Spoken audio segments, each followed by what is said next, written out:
मैं आपका दिल से धन्यवाद करता हूँ कि आप मेरे चैनल पर आए। प्लीज़ इस वीडियो को लास्ट तक देखना। अगर आपको वीडियो अच्छी लगे तो प्लीज़ इसे इतना शेयर करना कि हमारे हिंदू भाइयों को पता चल सके आखिर सच क्या है। हमें इतिहासों में पढ़ाया जाता है कि दिल्ली का लाल किला शाहजहाँ ने बनवाया था और वह एक मुस्लिम इमारत है जहाँ पर लगभग 250 वर्षों तक मुग़लों ने सियासत की थी। लेकिन दोस्तों, ऐसा नहीं है। आइए जानते हैं सच क्या है। इतिहासकारों का कहना है कि लाल किला शाहजहाँ द्वारा सन 1648 ईस्वी दिल्ली शहर में बनवाया गया था।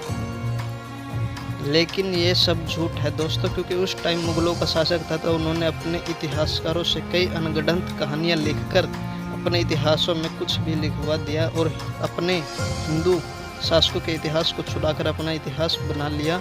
हिंदुओं के इतिहास को दबाया गया जिससे कि आने वाली पीढ़ियाँ सिर्फ मुग़ल शासकों के इतिहास को ही पढ़ सके। आइए जानते हैं कि लाल किला किसने बनवाया। सच तो यह है कि सबसे पहले राजपूतों का राज रहा है। भारत में सबसे लंबा समय सिर्फ राजपूतों के राज रहा है और यह लाल किला श्री अनंगपाल तोमर जी ने बनवाया था, जो 1060 ईस्वी में दिल्ली शहर बसाने के प्रक्रम में लाल किले का निर्माण किया था। दिल्ली के लाल किले का निर्माण अनंगपाल सिंह तोमर द्वारा शाहजहाँ जन्म से लगभग 500 साल पहले ही करवा दिया गया था और शाहजहाँ का जन्म सन 1592 ईस्वी में हुआ था। अनंगपाल सिंह तोमर भारत के वीर सम्राट पृथ्वीराज चौहान के नाना थे, जिन्होंने लगभग 1060 ईस्वी के आसपास लाल किले का निर्माण करवाया था। लाल किले को उस समय लालकोट कहा जाता था। इसके लगभग 500 वर्ष बाद शाहजहाँ का जन्म हुआ और इसी लालकोट की निशानी मिटाने की नाकाम कोशिश की, जिससे कि भविष्य में पता न चल सके कि एक हिंदू राजा द्वारा बनाया गया था। लेकिन दोस्तों, सच तो कभी न कभी सामने आ ही जाता है।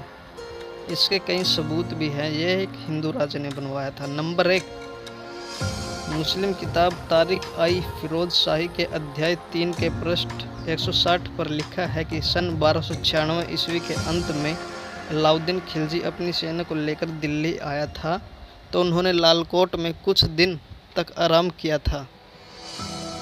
अब आप यहाँ पर देख सकते हैं कि अलाउद्दीन खिलजी 1296 में आया और हमें क्या बताया जाता है कि यह शाहजहाँ द्वारा 1648 ईस्वी में बनवाया।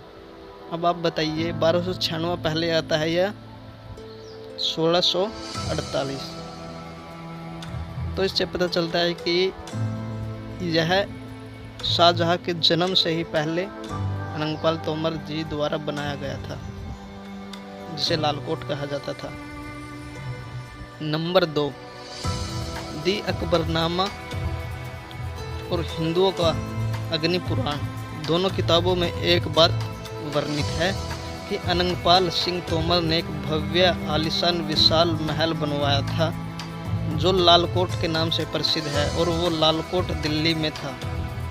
तो इससे भी साबित होता है कि यह अनंगपाल ने बनवाया था। आप आज भी इन किताबों को देख सकते हैं। दी अकबरनामा, ये तो मुग़लों की किताबें हैं, ये हमने तो नहीं लिख दी। और अग्नि पुराण हिंदुओं की, और उसमें सिर्फ एक ही बात वर्णित है। अब आप आइए नंबर 3 पर।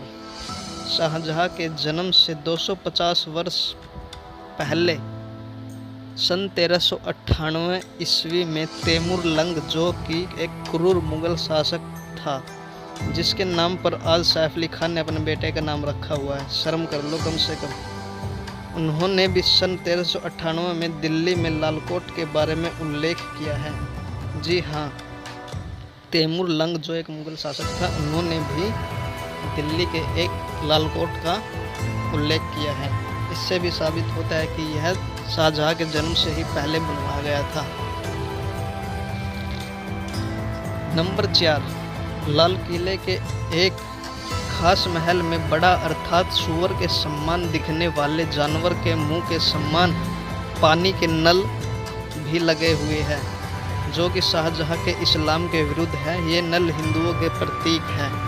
इससे भी साबित होता है कि यह एक हिंदू राजा के द्वारा बनाया गया था। नंबर 5, प्रमाण।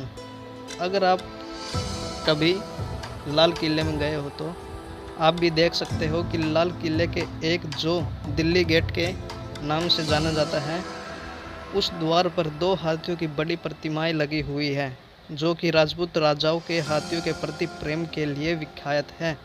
जबकि इस्लाम में जीवित प्राणियों की प्रतिमाएं पर विरोध किया जाता है। जी हाँ, इस्लाम में कभी भी जीवित प्राणी हो उसकी इमारत नहीं बनाई जाती, उनकी कभी भी मूर्तियाँ नहीं बनवाते। धन्यवाद। इस प्रकार हमने देखा कि लाल किला शाहजहाँ के जन्म से कई वर्ष पूर्व ही राजपूत राजा अनंगपाल सिंह तोमर द्वारा दिल्ली शहर बसाने के उपरांत किया गया था और बाद में इस पर मुगलों ने धोखे से कब्जा कर